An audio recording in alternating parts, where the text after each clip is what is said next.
Hello everyone, welcome back to a online solution. मैं हूं अशफाक। तो मैं आपके लिए एनसीईआरटी क्लास त्रिकोणमिति का ये है और 8.1 का मैंने स्टार्ट कर दिया, ठीक है ना। तो इस तरह से हम लोग धीरे धीरे आगे बढ़ते जाएंगे। तो इस वीडियो में हम लोग प्रश्नावली 8.1 का क्वेश्चन नंबर फर्स्ट पढ़ने वाले, बहुत अच्छे तरीके से इसको समझने वाले। सवाल देखिए हमारा क्या बोलता है, त्रिभुज एबीसी में जिसका कोण बी समकोण है, बी जो है 90 डिग्री है। एक त्रिभुज है एबी को एबीसी वाला एक त्रिभुज है जिसका कोण क्या है, बी जो है 90 डिग्री यानी कि समकोण है। और एबी जो भुजा है उसकी लंबाई 24 सेंटीमीटर और बीसी जो भुजा है वो 7 सेंटीमीटर है। तो बोला जा रहा है निम्नलिखित का मान ज्ञात कीजिए, यानी कि ये जो दिख रहा है ना आपको, इसका वैल्यू निकालना है। तो आइए हम लोग इसको सॉल्यूशन करते हैं। चलिए, तो हम यहाँ पे लिखते हैं हल, यहाँ पे हल करेंगे यहाँ पे, ठीक है ना। आपको हल करना है। सबसे पहले करना क्या, आपको ये जो सवाल बोला ना, इस सवाल के अकॉर्डिंग जो है इस आपको पहले फिगर बनाना है। इसमें एक फिगर बनेगा। और एक बात ध्यान रखेंगे, एग्जाम में फिगर के हिसाब से बहुत अच्छा रहता है। जब भी सवाल में फिगर दिख जाए, लगे कि फिगर बनाना जरूरी है, तो फिगर बना डालिएगा। उससे मतलब जो एग्जामिनर होता है, जो कॉपी चेक करता है, उस पर बहुत इफेक्ट पड़ता है, ठीक है ना। तो बोला जा रहा है एक त्रिभुज एबीसी है, तो मैं यहाँ पे एक त्रिभुज एबीसी बनाता हूँ, ठीक है। एक त्रिभुज एबीसी बनाता हूँ, यहाँ से देखिए, एक एबीसी, एक त्रिभुज ले लिया ए बी सी। अच्छा, ध्यान भी देना आपको बनाने में कि बोला जा रहा कोण बी क्या है, समकोण है। तो ऑलरेडी देखो यहाँ पे बी क्या है, 90 डिग्री है, यानी कि बी यहाँ पे समकोण है, ठीक है ना। अब इससे आपको बहुत कुछ समझ में आएगा। बी क्या हो गया, समकोण हो गया।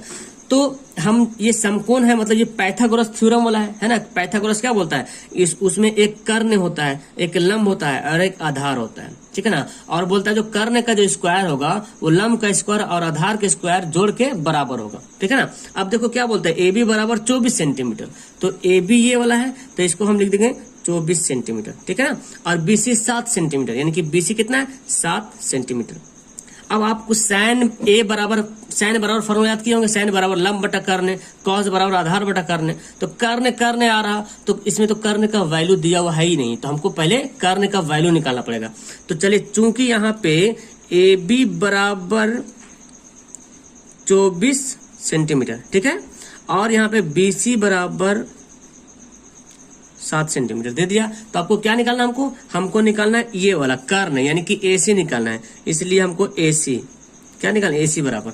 तो अब जानना है पाइथागोरस प्रमेय क्या बोलता है कि जो कर्ण का स्क्वायर अगर कर्ण निकालना चाहते हैं तो इसका स्क्वायर कीजिए और इसका स्क्वायर कीजिए और उसका ओवर रूट कर दीजिए। तो पाइथागोरस प्रमेय देखो क्या बोलता है कि AC का जो स्क्वायर होता है वो AB का स्क्वायर प्लस BC के स्क्वायर के बराबर होता है, ये बोलता है पाइथागोरस प्रमेय।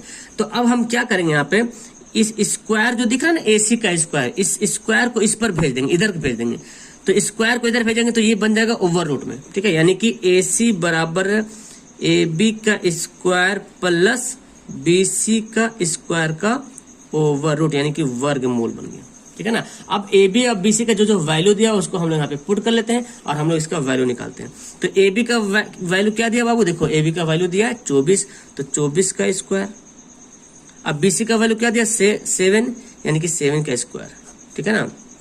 अब देखो 24 का स्क्वायर कितना होता है, 24 का होगा 576, ठीक है। 24 का स्क्वायर 576 और 7 का स्क्वायर होता है 49।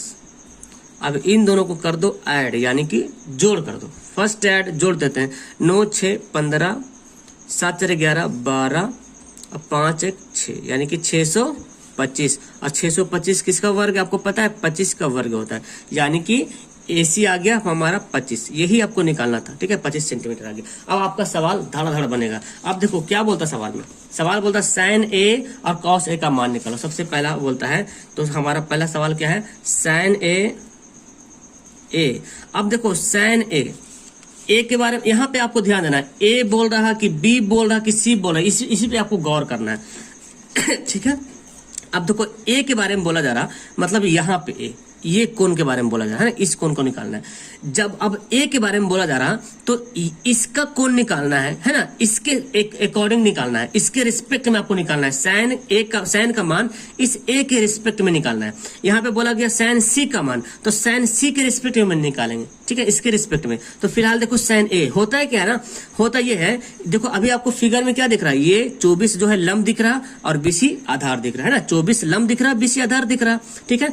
लेकिन होता ये है कि जब आप कोण ए को देखते हो ना, जब एक रिस्पेक्ट में आपको अगर निकालने के लिए बोला जा रहा है एक रिस्पेक्ट में, तो इसके जस्ट सामने वाली जो भुजा होगी ना, सामने वाली भुजा यानी कि सम्मुख भुजा लंब बन जाएगी। क्या बन जाएगी? लंब बन जाएगी। और कर्ण बेचारा वहीं पे रहेगा, कर्ण एकदम जहां पे जो कहते हो एकदम अड़े ही रहेगा, एकदम बोला हम नहीं हटेंगे, एकदम यहीं पे रहने। और ये वाला ना, ये चेंज लंब चेंज हो सकता है। अभी आपको ये वाला लंब दिख रहा, अब ये भी लंब देखो हो जाएगा। कब? जब एक रिस्पेक्ट में निकालेंगे तो ये बन जाएगा लंब और ये बन जाएगा आधार। अगर सी वाला बोला था तो सी वाला बोलता तो देखो, अगर सी के रिस्पेक्ट में देखते हैं तो सी के सम्मुख भुजा कौन है? ए बी है, तो ये ऑलरेडी तो लंब दिख भी रहा ना, तो सी के रिस्पेक्ट में ये लंब होगा और ये आधार होगा, और ए के रिस्पेक्ट में ये लंब और ये आधार, ये हमेशा आपको आ सकता है। तो अब हम लिखते हैं सैन ए, तो सैन बराबर क्या होता है? लंब बटा कर्ण होता है ना, लंब बटा कर्ण यानी कि पी बाई एच। तो देखो सैन ए के लिए लंब कौन बनेगा? सैन ए के लिए लंब बनेगा बीसी, और कर्ण कौन बने? ए, और कर्ण कौन है? एसी, तो कर्ण हमेशा वही रहेगा। तो ये हो गया लंब यानी कि बीसी हो गया लंब और एसी हो गया कर्ण। तो बीसी का वैल्यू कितना है बाबू? देखो बीसी का वैल्यू 7 है ना, और एसी का वैल्यू कितना? 25 है। तो 7/25 सेंटीमीटर एक हमारा आंसर यहाँ पे आ गया। अब चलिए दूसरा सवाल देखिए, आप आराम से बन जाएगा। इसका पहला सवाल हम लोग बना ले cos sine A cos A बनाते हैं, ठीक है ना, तथा कॉस ए। तो कॉस ए यानी कि ए के रिस्पेक्ट में निकालना है, तो इसके सामने वाले भुजा क्या हो जाएगा? इसके सम्मुख भुजा लंब ये बन जाएगा, ठीक है ना, और ये बन जाएगा आधार। जैसे सैन वाला निकाले थे ए के रिस्पेक्ट में, तो ये लंब ये आधार। तो कॉस का फॉर्मूला क्या होता है? आधार बटा कर्ण, है ना, यानी कि बी बाई एच, ठीक है, आधार बटा कर्ण। अब देखो इस कॉस ए निकालना, तो इसके लिए लंब तो ये बीसी हो गया, लेकिन आधार क्या हो गया हमारा? आधार ए बी क्या हो गया हमारा? आधार हो गया, ठीक है, ए बी क्या हो गया? आधार हो गया। अब ए बी जब आधार हो गया तो हम इसको लिख लेंगे, है ना, आधार हम लिख लेंगे यहाँ पे ए बी दिख रहा है आपको, यहाँ पे लिखते हैं ए बी। अब कर्ण कौन है हमारा? देखो कर्ण तो ही है ए सी, तो कर्ण लिखते हैं हम ए सी। अब आधार देखते हैं जी, इसका आधार कौन है? इस तो लंब हो गया हमारा, तो ये आधार बनेगा, क्योंकि ए के रिस्पेक्ट में निकाल रहे, ये बात हमेशा याद रखना, हम सी के रिस्पेक्ट में नहीं निकाल रहे बल्कि ए के रिस्पेक्ट में निकाल रहे। तो इसके जस्ट सम्मुख हो जाए ये लंब होगा और ये आधार होगा इस सवाल के अकॉर्डिंग। तो आधार हमारा 24 हो गया, ठीक है ना, 24 और कर रहे तो 25 है, तो ये हमारा एक हमारा आंसर होगा, ठीक है ना। अब इसी तरीके से दूसरा सवाल को हल करते हैं, ये साइन सी कॉस सी। चलिए तो अब यहाँ पे लिखते हैं दूसरा सवाल सैन सी, पहले सैन सी बनाते हैं फिर कॉस सी बनाएंगे, ठीक है ना। तो देखो सैन सी में देखिए यहाँ पे सी के रिस्पेक्ट में निकालना है, तो आपको पता है सी के रिस्पेक्ट यानी कि इस कोण के सम्मुख भुजा लंब कहलाती है। तो इसके सम्मुख भुजा कौन है? ए बी है, और आपको दिख भी रहा लंब, है ना। इसमें तो उल्टा दिख रहा था, इधर से ये लंब हो जा रहा था, लेकिन इसको इसमें से आपको क्लियर दिख रहा है ये लंब है और ये आधार है। चलिए तो सैन बराबर क्या होता है? लंब बट्टा आधार यानी कि पी बाई लंब बटा कर्ण पी बाई एच, ठीक है ना। तो अब देखो सैन सी निकालना है, तो ये लंब हमारा होगा ए बी लंब और ये बी सी के आधार है, यानी कि हम यहाँ पे क्या लिखेंगे? A B by B C, यानी कि 24 हमारा ए बी कितना है? देखो ए बी हमारा 24 है, अब बी सी 7 है, 24/7, सॉरी बी सी कर्ण है, एक मिनट, ए सी कर्ण है ना, तो हम यहाँ पे ए सी लिख लेंगे, ठीक है। हाँ ये हमारा कर्ण था तो मैंने बी सी लिख दिया था, सॉरी, ये ए सी होगा। तो ए सी हमारा कितना? 25 है, 24/25 हमारा एक आंसर यहाँ पे आ गया, ठीक है। अब तथा दूसरा सवाल इसी में का दूसरा जो सवाल दिया था उसको बनाते हैं।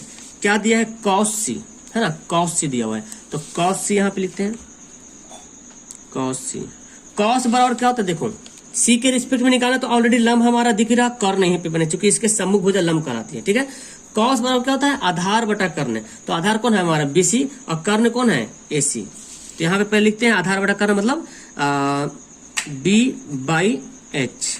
आधार कौन है हमारा? बीसी है, और कर्ण कौन है? एसी है। और देखो बीसी का वैल्यू 7 है और इसका वैल्यू 25 है, तो 7/25 सेंटीमीटर। तो हमारा ये जो प्रश्नावली 8.1 का क्वेश्चन नंबर 1 क्लियर हो गया। तो आपको इसका जल्दी से स्क्रीनशॉट लेना है, स्क्रीनशॉट ले लो, मैं नीचे से सरका देता हूँ, ठीक है। एक सवाल है, आपको एनसीईआरटी की किताब अगर आपके पास है ठीक है, नहीं सवाल अगर एनसीईआरटी की किताब नहीं है तो आप इस सवाल को नोट कर लीजिए, ठीक है। हम सब क्वेश्चन सब लेसन पढ़ा देंगे धीरे धीरे, डोंट वरी। सारा जो पीछे वाला भी लेसन जो नहीं पढ़े उसको भी पढ़ा देंगे हम, ठीक है। बच्चे ने बोला इसको पढ़ा दीजिए, इसलिए मैंने पढ़ा दिया इसको। तो पहले त्रिकोणमिति सबको खत्म कर लेंगे, उसके बाद हम आगे बढ़ेंगे। ये देखो सवाल है, एक ही बार यहाँ पे फोटो ले लो और नोट कर लो अपने कॉपी पे, ठीक है। इस तरह से आपका डेली यहाँ पे सवाल कंटिन्यू चलते रहेगा, ओके। अब मैं आपको एक होमवर्क देता हूँ इसी सवाल के अकॉर्डिंग, ठीक है। यही हमारा त्रिभुज रहेगा, सब कुछ ये निकला हुआ है, मतलब पूरा पक्का पकाया दे रहा हूँ, ठीक है। आपको क्या क्या, जैसे कि यहाँ पे sin A cos A बोला ना, sin C cos C बोला, मैं भी आपको दे रहा हूँ। आपको निकालना है cosec C, ठीक है, और tan A। ये दो आपका होमवर्क है, ठीक है, ये दो आपका होमवर्क है। इन दोनों सवाल को बनाइए और नीचे कमेंट बॉक्स में कमेंट करेंगे, ठीक है ना। तो मैं जानूंगा कि आप लोग को ये सवाल बनाने के लिए आ गया आसान तरीके से। तो आप लोग नेक्स्ट क्वेश्चन बनाने की कोशिश करना, मैं नेक्स्ट क्वेश्चन नेक्स्ट वीडियो में डाल दूंगा। Okay, that's all. पहली बार आए तो चैनल को सब्सक्राइब कर लीजिए और अच्छी लगे तो वीडियो को एकदम लाइक दिल से कीजिए और कमेंट जरूर कीजिए। That's all, thank you everyone. अपने दोस्तों को शेयर जरूर करना। Okay, bye.